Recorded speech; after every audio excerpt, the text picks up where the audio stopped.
काल आम्हाला माहिती प्राप्त झाली की सोनाणे वस्ती या ठिकाणी सोनेग्रा नीलांगण सोसायटीमध्ये एका फ्लॅटमध्ये आत्महत्येचा प्रकार घडलेला आहे। त्याप्रमाणे आम्ही सोसायटीमध्ये प्रवेश केला। तिथं संबंधित फ्लॅटमध्ये दरवाजा तोडून आत प्रवेश केल्यानंतर आम्हाला असं दिसलं की एका महिलेने गळफास लावलेले, एका पुरुषानेही गळफास लावलेला आहे आणि एक 8 ते 9 वर्षाचा मुलगा बेडवर तिथे पडलेला आहे।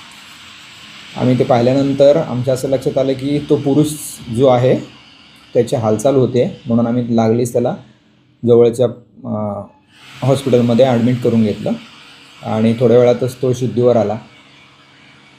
त्याच्यानंतर आम्हाला घटनास्थळावर सुसाईड नोट सापडली। त्या सुसाईड नोटच्या अनुषंगाने आम्ही ते पुरुष जे आहेत वैभव हांडे यांच्याकडे चौकशी केली आणि त्यांचं स्टेटमेंट रेकॉर्ड केलं असता आमच्या असं लक्षात आलं की त्यांनी काही पैसे व्याजाने घेतले होते आणि त्याच्या त्रासातून त्यांनी आत्महत्या करण्याचा प्रयत्न केला होता। त्यांच्या मिसेसनी आत्महत्या केलेली आहे आणि मुलाने आत्महत्या केलेली आहे असं त्यांचं म्हणणं होतं।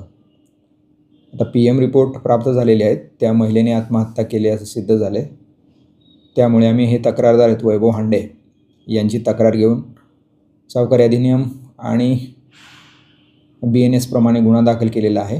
त्याच्यामध्ये 3 आरोपी अरेस्ट केलेले आहेत आणि जो लहान मुलगा आहे त्याचं PM झाल्यानंतर असं लक्षात आलं की त्याचा गळा दाबलेला आहे आणि त्यामुळे आम्ही परत घटनास्थळ परिसरातील परिस्थिती पाहून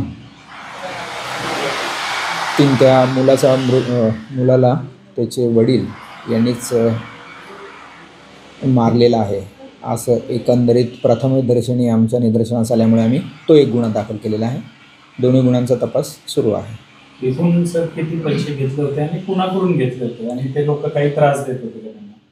तक्रारदारांचं असं म्हणणं आहे की त्यांनी हे जे आरोपी आहेत त्या आरोपींकडून अंदाजे 4 ते 8 लाखापर्यंतचे पैसे घेतले होते आणि त्यांना ते पैशाची मागणी करत होते असं त्यांच्या जबाबामध्ये निष्पन्न झालं आहे। त्याप्रमाणे आपण गुन्हा दाखल केलेला आहे।